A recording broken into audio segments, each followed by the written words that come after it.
Shvetsiya Tashqi ishlar vazirligi xalqaro rivojlanish hamkorligi va tashqi savdo bo'yicha davlat kotibi Diana Yanser rahbarligidagi delegatsiya mamlakatimizda bo'ldi.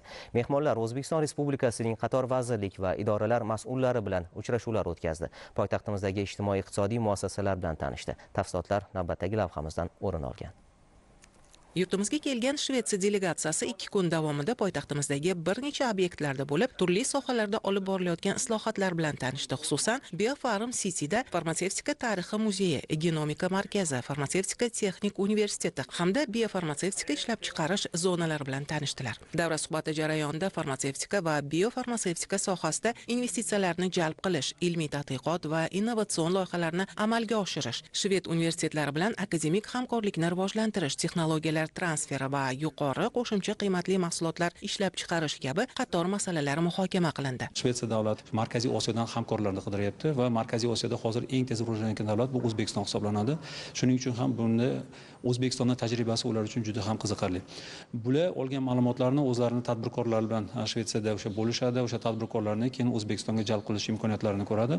Bizning asosiy maqsadimiz O'zbekistonda biznes forum tashkil etib, u yerdagi yirik tadbirkorlarni yoki farmatsevtik sohasida faoliyat yuritayotgan kompaniyalarning tashrifini tashkillashtirish va ularga ham amalga oshirayotgan loyihalar haqida yoki imtiyozlar haqida gapirib, ularni ham bu yerda faoliyatini jadallashtirishni o'zimizga maqsad qilib olganmiz. Ularda juda ham yirik kompaniyalar bor. Masalan, eng kattasi bu AstraZeneca hisoblanadi. AstraZeneca Big Pharma hisoblanib, hozirgi kunda ularning yillik oboroti $50 milliard dan yuqori hisoblanadi va ular ilmiy tadqiqot yo'nalishida ham Shvetsiya juda kuchli davlat hisoblanadi. Biz shu yo'nalishda ham albatta ular bilan ko'plab hamkorlik ishlarini olib bormoqchimiz. And it's interesting to see that Uzbekistan now is Ko'rib turganimizdek, O'zbekiston hozir global iqtisodiyotga yanada integratsiyalashish uchun ko'plab islohotlarni amalga oshirmoqda.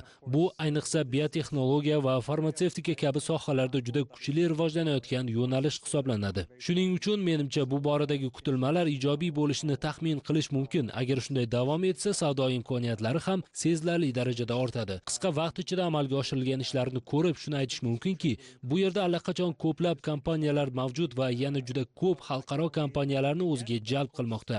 Albatta, agar bu rejalar amalga oshsa, bu joy yanada yirik hubga aylanadi. Ayniqsa akademik muhit, ya'ni universitetlar bilan birga integratsiya qilinib, haqiqiy ekotizim shakllantirilsa, menimcha xorijiy kompaniyalar uchun juda qiziqarli imkoniyat bo'lishi mumkin. O'zbekiston Respublikasi Sog'liqni saqlash vazirligida Shvetsiya delegatsiyasi bilan o'tkazilgan muloqotda ikki davlat o'rtasida tibbiyot sohasi bo'yicha hamkorlikni kengaytirish istiqbollari muhokama qilindi. Jumladan, o'zbekistonlik mutaxassislarning mazkur davlat yetakchi akademik shifoxonalarida malaka oshirishini tashkil etish, kasalliklar profilaktikasi bo'yicha Karolinska instituti bilan hamkorlikni yo'lga qo'yish hamda onkologiya va radiologiya yo'nalishi bo'yicha qo'shma ta'lim dasturlarini joriy etish va ilmiy tadqiqot ishlarini olib borish kabi masalalar ko'rib chiqildi. O'zbekiston Respublikasi tog' kon sanoati va geologiya vazirligida esa tomonlar minerallar qazib olish va qayta ishlash, zamonaviy texnologiyalarni joriy etish, sohaga kadrlar tayyorlash, investitsiya loyihalarini amalga oshirish hamda xalqaro barqaror rivojlanish standartlarini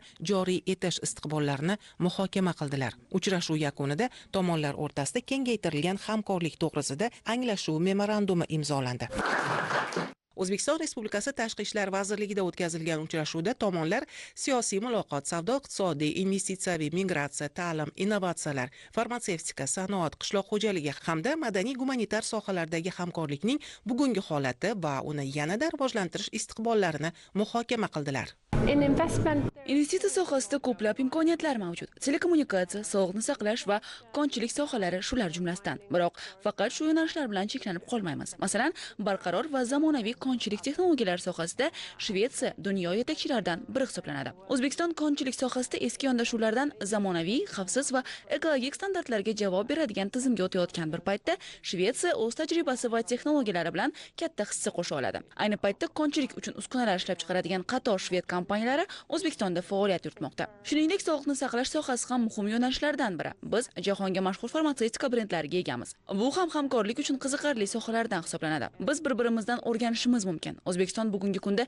keng ko'lamli va ta'sirchan islohotlar yo'lidan bormoqda. Mamlakatda ko'plab o'zgarishlar amalga oshirilyapti va biz bu jarayonning bir qismi bo'lishni istaymiz. Biz sizlar bilan hamkorlik qilishni xohlaymiz. Shu bilan birga O'zbekistondan Shvetsiyaga eksport hajmi ham oshishini xohlaymiz.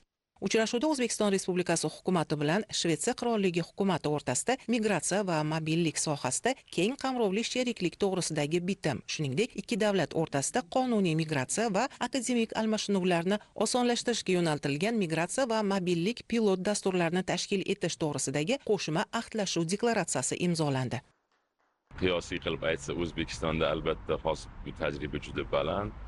Yevropaning ko'p mamlakatlari bilan bunday hukumatlararo bitimlar imzolandi, lekin Shvetsiya uchun bu tarixida birinchi marta. Hali hech qaysi boshqa mamlakat bilan Shvetsiya migratsiya haqidagi bitimni imzolamagan. Bu birinchi tajriba bo'ldi bular uchun ham, lekin Yevropadagi ichki siyosatdan, byurokratiyadan kelib chiqqan holatda 1 yilda bunday hujjatni tayyor qilinishi hamda har bir idora bilan kelishilishi bu juda tez muddatda tayyorlangan hujjat bo'ldi.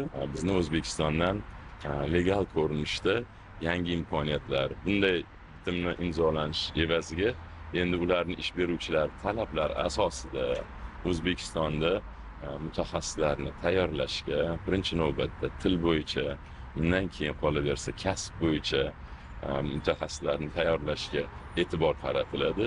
Bu maqsadda Shvetsiya hukumati 3,4 million yevro miqdoridagi grant mablag'larini ham imzoladi. Hozir uni ham qo'l qo'ydik va endi keyingi qadamimizni bu hukumatlararo bitimni implementatsiyasiga, ya'ni uni amaliy yo'nalishga o'tkazishga amalga oshiramiz. Bu sohada ham yaxshi kelishuv qildik pilot loyihasini.